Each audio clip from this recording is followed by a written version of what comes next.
Moko kuom jotelo ma kaluo dwaro mondo duol mar NCIC okaw okang mar chik e nono jalup jatend piny machon Rigathi Gachagua e weche ne mar kumo jatend piny William Ruto mondo kik nyon gwenge ma Meru pono ni ogai mar doho Martha Koome othich oko.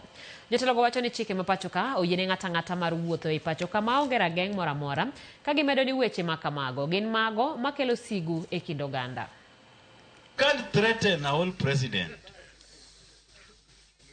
And that is why we actually impeached this guy. Because he has stratified our nation to the extent that he's saying there are areas you cannot go and there are areas you can go to.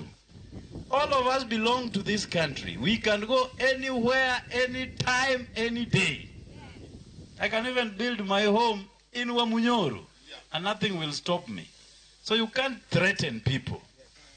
Those are very, very reckless utterances that should not come from somebody who calls himself a leader. And you cannot threaten everybody, my friend. You cannot.